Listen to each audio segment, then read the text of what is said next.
आप सभी का हार्दिक स्वागत है।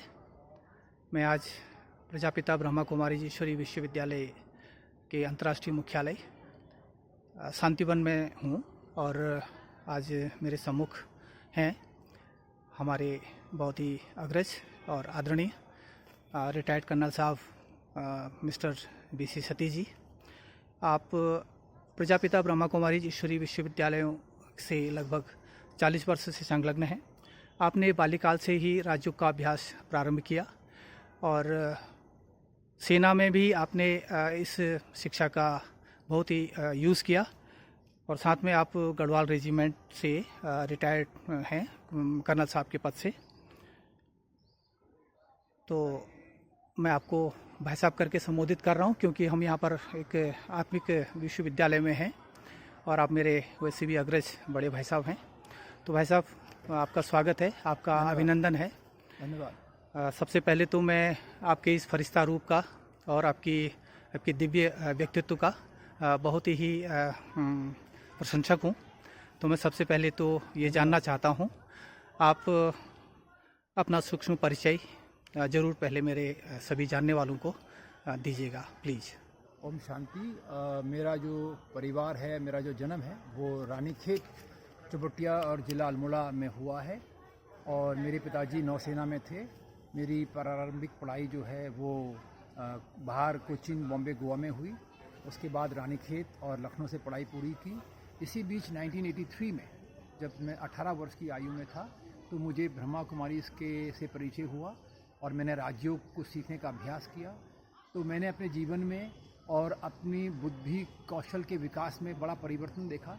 तो मैंने एक संकल्प लिया कि मैं इसको अपने जीवन से जोड़े रखूँगा और उसके तत्पश्चात मेरा आर्मी में एज ए ऑफिसर सिलेक्शन हुआ 25 साल की आयु में। और फिर मुझे बड़ा सौभाग्य मिला कि 33 इयर्स मैं भारतीय सेना की और भारत सरकार की सेवा कर सकूं एज ए अधिकारी। और सन 2022 में एज ए कर्नल मुझे सेवानिवृत्त होने का मौका मिला। और इस बीच जो जीवन मैंने जिया फौज में वो पूर्ण रूप से एक आध्यात्मिक जीवन रहा और सैनिक के रूप में भी जो स्पिरिचुअलिटी थी उसको हर पल पग में मैं अपने साथ लेके चलता रहा और अपनी मेडिटेशंस करता रहा। और as a fighting infantry soldier भी मैं और मेरे जवानों को मैं ये इसकी जो खूबियाँ थी उससे वाकिफ़ करके उसका लाभ सब तक पहुँचाता रहा। आप भाई साहब कारगिल में भी आपने एक अधिकारी के रूप में अपने कर्तव्यों का निर्वहन किया। वर्तमान में आप प्रजापिता ब्रह्मा कुमारी ईश्वरी विश्वविद्यालय के सिक्योरिटी विंग के चीफ ऑफिसर हैं। तो मैं ये जानना चाहूँगा कि सेना में आपको इस शिक्षा का क्या लाभ हुआ और वर्तमान में आपकी इतनी जिम्मेदारियों को निभाते हुए आप किस प्रकार से इस अपने जो कर्तव्यों का निर्वहन कर पा रहे हैं, प्लीज़ बताइएगा। देखिए, मैं इससे पूर्व जैसे बताया कि भक्ति से जुड़ा था, मैं हनुमान जी का भक्त था। फिर जब ज्ञान मिला तो मैंने ये देखा कि ज्ञान में एक बहुत बड़ी बात विशेषता ये होती है कि इसमें हमारी आंतरिक उन्नति होती है और आंतरिक उन्नति में विशेष हमारे गुण और शक्तियों का विकास होता है। और उस विकास के साथ मैंने देखा कि एक पर्सनैलिटी ट्रांसफॉर्मेशन होता है और उसमें हम जो बात करते हैं होलिस्टिक अप्रोच की, वो होलिस्टिक अप्रोच हमें यहाँ प्राप्त होता है। और मेरे जीवन में जब ये परिवर्तन आने लगे, जहाँ तक मेरी एकाग्रता थी, जहाँ तक मेरे अंदर के आंतरिक गुण थे, मेरी शक्तियाँ थी, जब मैंने देखा ये सब विकसित हो रहे हैं और ये राज्यों के अभ्यास से हो रहे हैं, तो फिर मैंने उसको एक हॉबी के रूप में जारी रखा।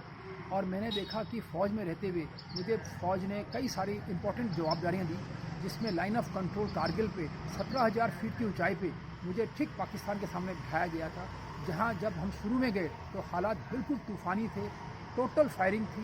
बट योग बल से हमने उस फायरिंग को अपनी ताकत से समाप्त किया और फिर दुश्मन को भी अपने योग बल से अपना दोस्त बना दिया और 1.5 साल तक हम बिल्कुल शांति से सुरक्षित रहे और सभी जवानों को सुरक्षित उतार के ले आए। दूसरी तरफ मैं ये बताना चाहता हूँ कि आज के संदर्भ में फ़ौज में और ये अध्यात्म का बहुत बड़ा रोल है, क्योंकि ये हमारे को अंदर से विकास करता है, हमारे गुणों का, हमारी आंतरिक शांति का। क्योंकि परमात्मा कहते हैं कि शांति हमारा एक स्वधर्म है आत्मा का, पर हमें उसका रास्ता नहीं पता कि कैसे उसको विकसित करें, उसको विकास करें। तो यहाँ पे मैंने कला सीखी और जब मैंने ये देखा कि मैं स्वयं शांत रहने लगा हूँ, यट अपने सभी काम सुचारू करता हूँ। तो ये प्रेरणा का स्रोत बना कई सारे वरिष्ठ अधिकारियों के लिए, मेरे समकक्ष अधिकारियों के लिए, मेरे मित्रों के लिए और मेरे जूनियर्स के लिए। इसलिए मुझे खुशी से ये कहने का मौका मिलता है कि हमारे फ़ौज में रहते हुए एक सिक्योरिटी विंग ब्रह्मा कुमारी इसकी बनी थी, जिसको आज 25 साल हो गए हैं।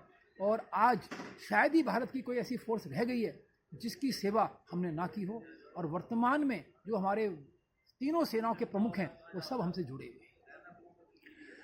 भाई साहब, आप as a commanding officer NCC Almora में भी रहे और आप प्रिंसिपल डायरेक्टर बीसी जोशी विद्यालय पिथौरागढ़ में भी रहे और अनेक जगह आपकी बहुत ही ऐसी जो प्रशंसनीय आपके कर्तव्य रहे हैं।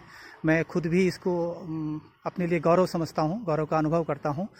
तो प्लीज़ आप ये बताइएगा कि समाज में आज के परिप्रेक्ष्य में आध्यात्म का क्या महत्व है और कैसे इसका लाभ हम अपने परिवार को, अपने समाज को और अपने देश के लिए भी कर सकते हैं, ये बताइएगा प्लीज़। देखिए, अध्यात्म का मतलब होता है आत्मा का अध्ययन, और हम सब आत्माएं हैं।